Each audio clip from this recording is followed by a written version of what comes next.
Hi guys, and welcome to the OLIFT podcast, where we discuss everything about Olympic weightlifting. I'm Anton Jefferson. And I'm JP Nicoletta, and today we're going to continue a discussion that started in our last episode with Kara Head-Slaughter. As part of our conversation, we talked a little bit about her approach to remote programming and in that episode, and it sort of opened a Pandora's box of discussion from me and you about remote coaching, which has kind of been a hot topic between you and I think in the market in general, in the weightlifting market. Yeah, I tried to look up a lot about it, and it doesn't really go back that far, not even a decade in weightlifting. In weightlifting, definitely not. It's something that I think is evolving. It's something that's creating a lot of noise, certainly between like the old school guard and the new school of weightlifting. It's also been, as a concept, blurring the lines of coaching credit and coaching responsibility, which is something we haven't really talked about that much. But if you think about it, in the past, if you were my coach, I worked with you directly, coached me hands-on, and if I attained a certain level, you would get credit for it. But now it's a little bit blurry with the idea of distance coaching and remote coaching. If somebody does succeed or reach a certain level, how does that coach gain credit for it? For now, I think the attitude has been, or whether somebody is an athlete of yours in person or remote, you're going to get credit for them based on whatever level they attain. That's one thing. But the other thing is the notion of remote coaching as a business and its effectiveness. Is this a good service? Is this something that people can actually improve their weightlifting as a result of doing? So we have two things to unpack mainly. It's online coaching and online programming, correct? Which are two different services, but sort of overlapping and can be argued to be the same thing. That's part of what happens with a market that's evolving and developing, right? So what we've found is a wide variety of terms used and a wide variety of the services offered and a wide variety of the costs. So we'll get into all those things, but why don't you first start with like a general business definition of remote coaching? So like you said, the lines are blurred with the term like online coaching, remote coaching. In terms of remote coaching, the term used, it's an interaction that doesn't take place face-to-face. There can be video, there can be phone conferencing, and the coach might even communicate through text and email. And when you think about phone, you tend to think more of like a business coaching arrangement, not necessarily weightlifting. Yeah. So throw the phone part out. But everything else you said, yes, exactly fits the definition. And it's quite interesting to think that this is where we are today, just along lines of, the rest of the fitness industry. We tend to think that weightlifting is special and it's different, but actually the rest of the world is going in this way as technology improves and time is of a virtue. People are spending more money or more time, between a screen. And online purchase. For example, I was talking to a friend about 5 years ago, would you have purchased some clothes online? And she was like, no. And I was like, I guarantee you 3 out of the 4 articles of clothing you're wearing right now are purchased online. And it's like, yes. So it's a norm. Think about this in weightlifting exclusively, and you and I can appreciate this. If it weren't for the fact that we just so happen to live and grow up within reachable access to a well-known coach of the sport of weightlifting. And before the internet. And before the internet, you and I would absolutely not be in weightlifting. Yeah. It would be difficult to say. I don't know how I would find. I always tell my lifters, gone are the days where you find a weightlifter who comes from a weightlifting club. All of my lifters come from either nothing or CrossFit gym. And I agree with you. I don't know if I would have found weightlifting if I was born in this generation's time. Well, I think you would have found it. Or if I had. Where I'm going with that is that I think it was dumb luck that I found it. Okay. Period. It was dumb. I got lucky. Oh, so you're saying like today people are searching. People are searching for it. Yeah, that's true. I definitely didn't look for weightlifting. It found me. Even though there are more coaches and gyms out there, they might not have access that they know about. They might not want that access that's readily available to them locally. And there's frankly a bigger universe of things out there. So that alone, I think, establishes a viable case for remote programming. Yeah. But there are some other benefits and negatives of remote coaching, which I think we should probably run through. So let's. Yeah. Number one is convenience, correct? Right? That's what everybody's looking for. Consumer convenience is winning right now. You look at Amazon. What are they doing? They deliver food by drones right to your door same day. Like people are in this era of what we would, call microwave culture. It's not even microwave anymore. It's super highway, information super highway. So definitely people are looking for convenience. Clients can access remote coaching wherever they happen to be in the world, period. Yeah. Let's step back and think about how amazing that is. I can train with Kyrios Demas's coach, or if he's doing remote programs. if he's into that, if he can work anything past an email. Or I can train with one of my favorite athletes if they have a business and offer this service from across the planet, and I don't necessarily have to be there and pay the cost of, and it makes sense for me, and it's super convenient. So that's a huge benefit. That's the number one. If you think about it, greater choice. Right? Okay. You're not restricted to where you live in terms of geography for the coach you want to work with. And this is crazy because this used to be a very controversial thing about team scoring at national meets. Exactly what I was saying. Now, no. Now it's accepted, it's fine. It doesn't matter. Did a rule change for that to accept it because of this? I'll throw back a little bit to, I want to call it early 2000s. There was something called the 100-mile rule. Okay. That a coach could not receive international advancement credit for an athlete that lived greater than 100 miles away, because the logic was that if somebody is that far away, you didn't have access to actively be coaching them. What the internet and what the evolution of remote programming has done has completely eradicated that argument. You don't need to live near me anymore to be influenced by me. Yes. So that 100-mile rule was in place for a couple of years. It had quietly gone away before remote programming blew up. I don't think the two are dependent on each other, but there was a rule in place is the answer to the question. It's gone. Exactly. The next benefit is time, because that's a limitation of a gym. If you come to my gym, it's like, what time do you train? I have to be here at this time. I have to get out at this time. What if I'm a morning person and my schedule doesn't fit the times in which you're offering your coaching, JP? Yeah, so that's situational, but yes, even if you're getting remote coaching, you might be under time constraints if you still have a gym membership. But if you're training alone at home, yeah, absolutely. Time is up to you to determine. And the other thing is, when you are in a remote structure, when that structure calls for live training sessions, those live training sessions are also time blocked. So you can't mess around. You have to be time efficient when that coach is available and ready. You have to be prepared and on the ball. And I think that's like the 3.0 version of online coaching. Like, all right, let's step back a little bit. We have online programming, meaning that you go to my website, I write you a program, I send you the program, or you never see me face to face. Yeah.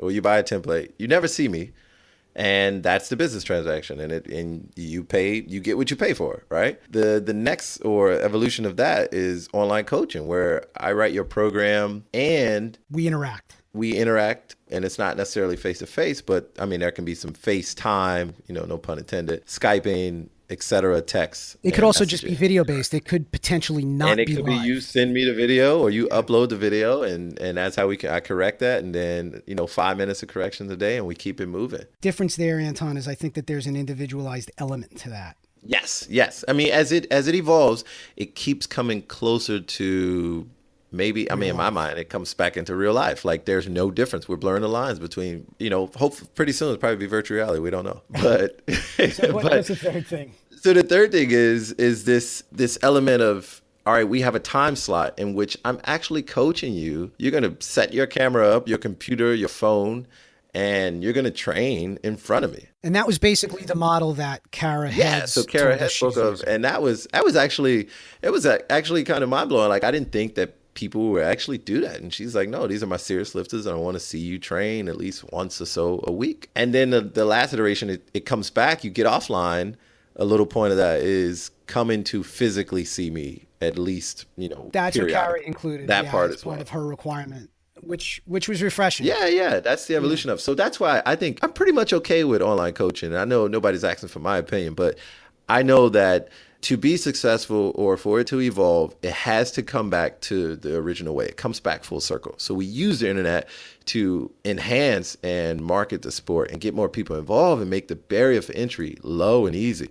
Man, I did it in my garage for a year. I just followed his template, and then I got a job, and then I paid for the online, and then I went to a camp, and then, I moved over there. I got a job closer, and now I'm getting coached by the guy. All right. So I'll take that into like the last benefit that I think we could mention with this, and you put it on the side of the coach. Okay. So for the coach or the gym owner, what you just talked about there, and what the benefit both ways really is the opportunity to scale. So there's limited ability to scale a brick and mortar gym, where if you go online, even if it's just a limited add-on service that you provide as a gym owner / coach, it in theory allows you opportunity that you would not know. In reality, allows you opportunity that you would not have otherwise had to scale. The key part there is that value has to remain for your end user lifter customer.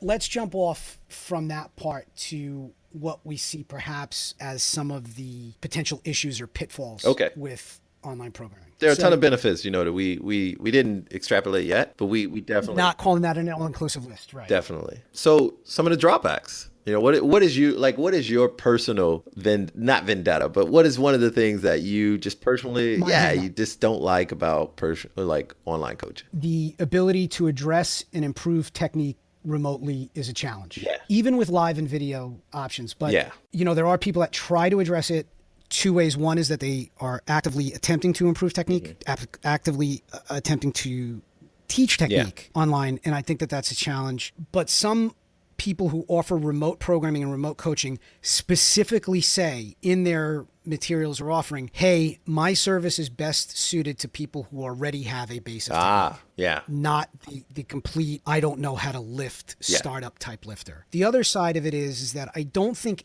anybody will argue that hands-on, face-to-face live coaching, even a decent to newer coach, will trump an online experience. I think it's always better to be live.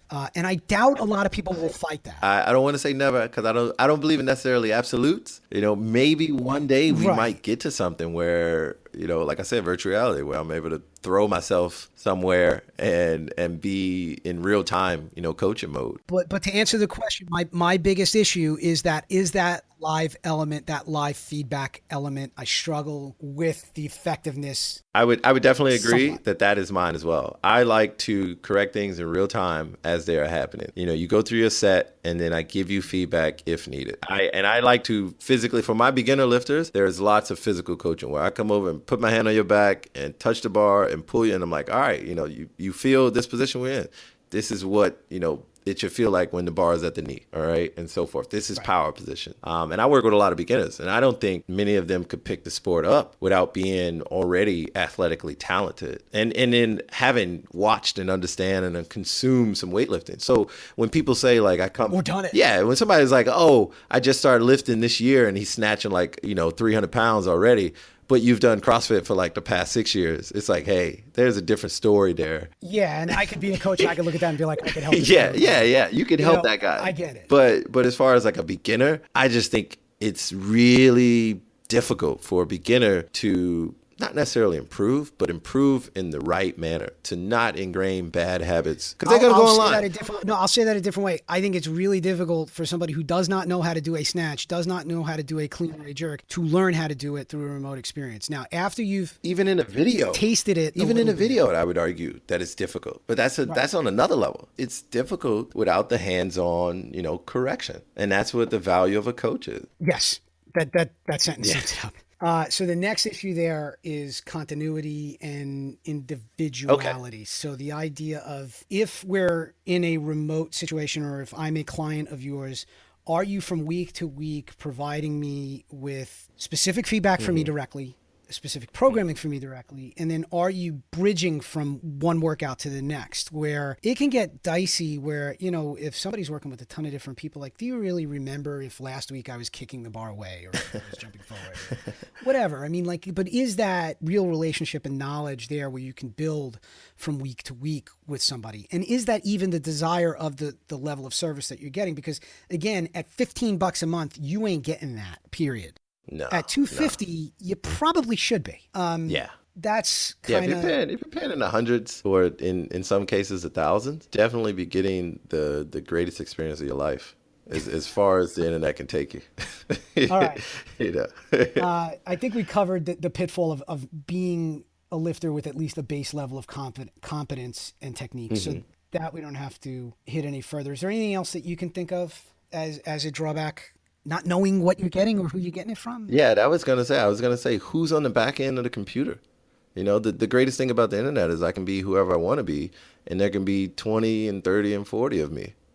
So who is actually giving me and administering the program? Who's typing and who's coaching me? Who am I working with? Is there real experience and knowledge for what you're paying for? Yeah, because some people are paying for a name or a person or an experience with a certain coach, and you're not going to get that every time, especially if that coach is in high demand. So two things there. Yes, the name. The other thing that I was thinking of is the program itself, and we'll go through some of the price options and offerings that I found. But on the lowest end of the spectrum, in terms of cost, not quality, cost, not blowing anybody up. But if you go to a platform like, say, Train Heroic, you can find specific teams and groups that are situated either as weightlifting specific, as functional specific, or some kind of hybrid blend of both. And I looked at some of those sample programs that were in some of the offerings, and as a purist weightlifter, I read some of it and I was like, man, I don't, what is this? So I don't know that an inexperienced person can find a program, and I guess I'm keying in on the programming side, can find a program,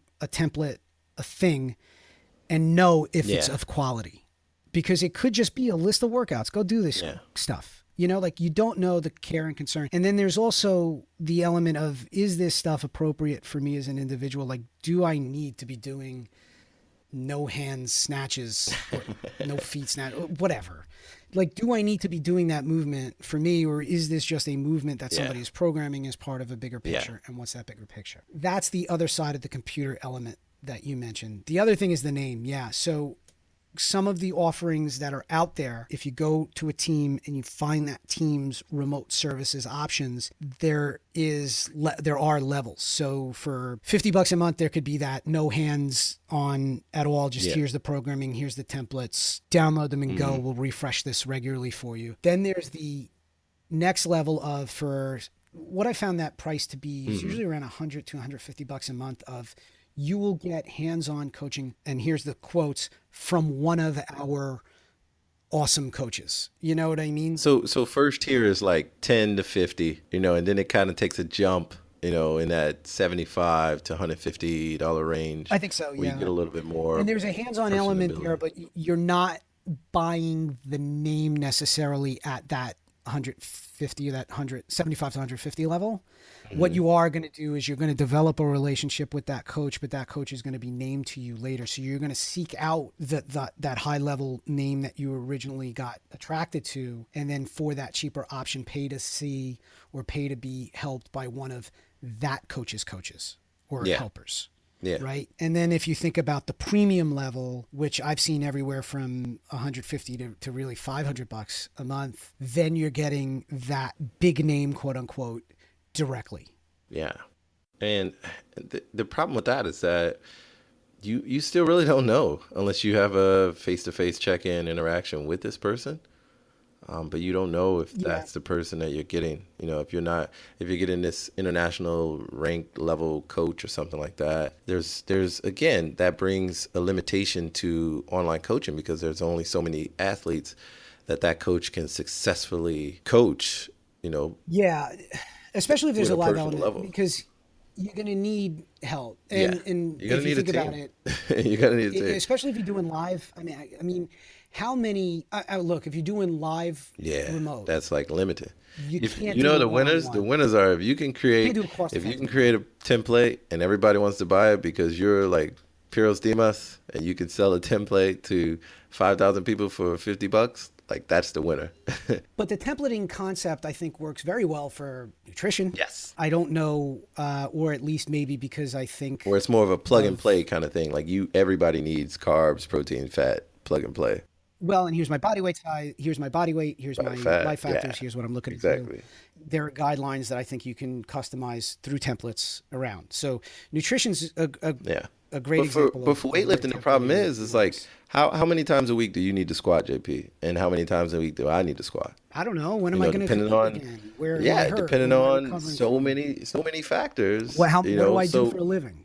Yeah, so exactly. So when somebody comes out with this completely made up, pre-made, prefabricated template, I kind of shake my head because it's like, how do you know what this person needs? Like, oh, we're going to do some, because I like this from the blocks and from that with straps and so forth, and I'm like, yeah, but I mean, Life everybody will factors. improve with consistency, but yeah, the life factors. How do you know I need this? One of the ways around that, and this is blurry because there are a lot of different variations of offerings, but there have been a couple of things that I found that have been template driven for a team or a group with a specific endpoint, which I sort of like a little better. Meaning that if I'm just going to do the programming side and I'm going to pay month to month for programming, unless it's completely customized and individual, I have a problem with it unless it's where I struggle with it if it doesn't have a close-ended point. Meaning, last year I know of a couple of coaches who did meet-specific online team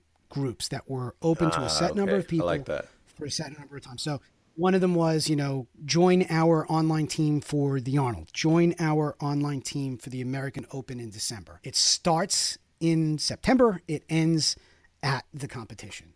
And for that period of time, you'll be part of a Facebook group, you'll be part of an online group, you'll be part of the weekly programming that gets Yeah. released. There are pluses and minuses of that, but at least it's focused on Yeah, something yeah. specific. Yeah, I mean, I think in personal training, not necessarily in coaching, is that a personal trainer understands that he's going to get fired one day.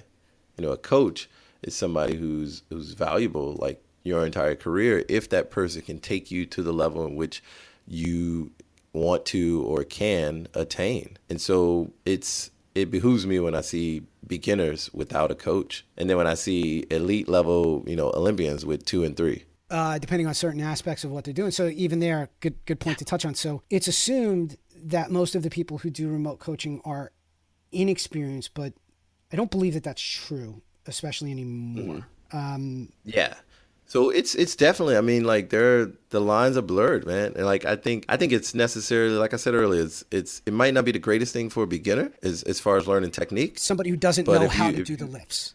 yeah, but if you got it down and you just need somebody to keep you consistent and check in on you, like I think it'll work. I mean, I know somebody specifically who's a national and world team member who gets coached online because he and his coach don't live in the same state. And it works really well for that lifter because that lifter has decades of experience already under the belt, and it just needs to be, look, I need you to check in and make sure that I'm doing things correctly when you see me lift. And I post lifts every day Which I think on answers the Instagram question of, can you be an exceptional lifter? Can you be a high class lifter? Can you be a world class lifter working remotely? And I think remotely. with a base of experience, absolutely the answer is Yes, is you possible. definitely have to already have it beforehand. Now, I think there will be some coaches that argue against and say, "Hey, I've taken this lifter from nothing to something completely online."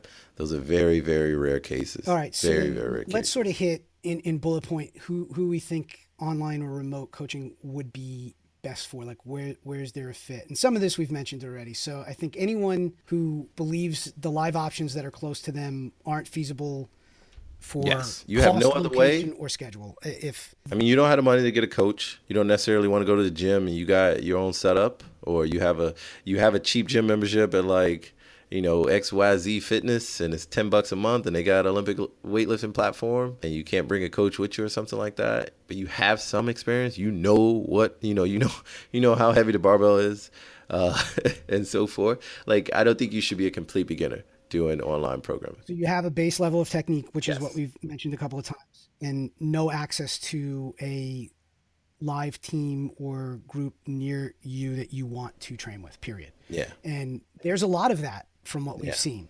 Yeah. So And I like when I go to somebody's website and they say that they offer, online coaching and programming, and then they say who it's for. That's really good because what do you mean? when somebody says this program or who we attract is, we're looking for a CrossFitter who's on the brink of being a regional level athlete, or somebody who, if you've qualified for the American Open or something like that, you've qualified for the nationals, or something, some kind of, you're almost at the national level kind of lifter. They designate who they're offering this for. They specifically say who it's for. And I think that's a good thing, because if you're somebody who's like, oh, anybody will benefit from my way, it's like, all right, you're in guru status, and now you're selling Kool-Aid, you know. So I really think it's pertinent to say, look, this program is for a beginner with, you know, limited time, and you can train 3 hours a week.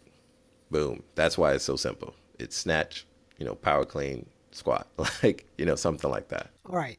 So then what about tips or thoughts on somebody who's interested in going the remote route? What are the expectations of both cost and what they're going to get in return? So we kind of mentioned this, and I think we should close out on going through some of this Definitely, again. definitely giving advice to people for picking the right online program and coach. If your budget is limited, I mean 15 to call it $50 a month. I would not expect much interaction. I would not expect a ton of customization. I would not expect access to the coach or the person who's helping you on demand at all. I would expect set programming. I would expect a group or a place that you can go for resources, and a layout, at least before you buy, of what's in there. Meaning, at that $15 to $50 range, there very well could be an opportunity to send a few videos a week or a month. There should be an expectation of how long it will take to get the feedback on whatever it is you spend or send. Yeah, 24, 48 hour kind of turnover. You're buying a framework, you're buying an economic option or a value-driven option there. It is not the coach-athlete relationship where you have full access or, frankly, top of mind, I think, of that provider of that service, right? Where you get into that next level, call it that 150 up to 250 a month range. What's included in what you're getting there? So is there live interaction? Do you want that? Is there a requirement to send X number of videos? Is there programming with it? Are you getting coached at a meet, or is there an upcharge for that? Because there are differing options available. Some online programming coaches will provide you just with the training, and if you want their help at a competition, you do have to pay more. That's something you have to look at. Who is, at least in that service, going to be reviewing your stuff? Is it that specific coach you sought out, or is it going to be one of their people? Do you know? Know what you're getting for what you're paying for, who you're getting, or who you have access to. I guess, what are the guidelines for somebody who wants to go to another level? Like, that's a difference. That's an individual kind of thing. For example, if I want to work with a specific coach, you know, I had an interaction with this coach, or I know that this coach has trained many other athletes at my level, like, then that's when it gets kind of, you know, tricky and personal. All right, so then the tricky and personal those part are good is guidelines that for layer everybody else 3 to or that follow. real premium service, right? And that could be, let's call that north of 200 or $250 a month. That's a one-on or an individual relationship. It should be. That's what we're saying, right? That's our position on this. If you're shopping and you're willing to spend that much and you have the budget for it, you better get at least 10 minutes of this guy's time a week. The programming you expect in there, You know, you expect some live interaction, even if it's... Yeah, if I'm paying $250 a month, I want to be able to text you. You know, I don't expect you to be on call like you're, you know, a doctor delivering a kid or anything like that. But I do expect some kind of interaction regularly. You know, I expect some feedback on videos that I'm posting, maybe to our Facebook group, or maybe to a private, you know, server or something like that. But definitely there needs to be some interaction, form of interaction. Is that with video this going to come back to you in analysis in a prepackaged video where somebody is, say, using a software to... It does depend on the coach. Yeah, well, I guess that depends on the coach. That depends on the coach. Like, for example, yeah, you have to know beforehand. Like, I do that with athletes, and it's basically when they ask. You know, it's not really something. It's called Huddle Technique, and it's really good. I mean, it's the same thing as Coach's Eye, basically. And I use it, and I can record over the video, like right now, like we're talking. I can write on the screen. I can, you know, slow it down, speed it up, and I usually try to keep my comments to a minute. And it's like, here are 3 things you could do better. Let's be clear on some of this. We're calling a lot of back. These add-on or hands-on features or benefits something that you should expect at the premium level. Yeah. I think that from what I found, or some of the research that I did, that I found that there are some people who are priced a little bit lower, may not have as big a name, that are absolutely providing that kind of white glove service. So there is a lot of mix and there is a lot of research in here. And I think the ultimate vibe that I would throw forward is one, if you can go live first. If you're going to go remote, do your research and don't get too enamored with the quote unquote fashionable name or somebody who is a great marketer. Don't confuse quality marketing with quality product. And at the end of the day, I think you need to make your own choices. It could lead to some hopping around. I would say that if you're going to put your toe into the water, probably should commit to 3 months under some system to really decide. Yeah. And that's another thing too, because in this day and age, like people get caught up in program hopping because it's not coach hopping anymore. You're not in my gym. It's a little bit harder to break off a personal relationship. It's kind of like a breakup, but on the program, I could just, all right, I'm not paying this month. I can end my membership and then I can go try what you're doing over there because I didn't make any PRs this 4 weeks that I've been trying this program. And I guess from that, what I would take away is the last thing is be a good customer if you're going to do it. I mean, because if you're not, if you're going to pay for a service and you're not going to follow the advice, how can you get the most out of something? Or how can you really assess how good it is? The other thing is, if you're a paying customer, you still need to be a good customer in that, like, if you're going to torture the provider of the service, if you're going to email them 10 times a day, if it's open access and you have the right to do that, you do, I get it. But if you're going to be a massive drain on this person's time and resources, they're going to give you less and less of their attention, and it's going to spiral down the negative route. It's like that old saying of 20% of the people use 80% of the service or time. And I've definitely dealt with my share of folks like that who they want a lot of your time and they're like, but I only want to pay like once a week or something like that. So I guess from here, should we link off to our newly introduced Weightlifting remote coaching services? I don't think anybody's if you're looking for online, no, just definitely, like you said, shop around, be smart, and be a good customer. That's a really good takeaway, because you could be a sucky athlete and give this coach who's working really hard a bad name, and it could be you. So that's a good place to end it there. All right. I don't know that we're done with this topic. I think we're done for now. And if more insight or if different perspectives or angles come up on this, I think we should. Well, it's so much more to unpack, man. Like, the satellite one is fantastic, talking about satellite coaching and joining a team where you don't train with them anymore. Like the evolution of that part of online coaching, like elite level, like weightlifting. There's so much more to be done out here. And I think we're in the right spot. We did not touch on that elite level athlete who's actually paid to stay remote as opposed to paying to be remote. That is another beast that I think also exists. Yeah. So thanks for listening, guys. And we'll be back soon with more episodes.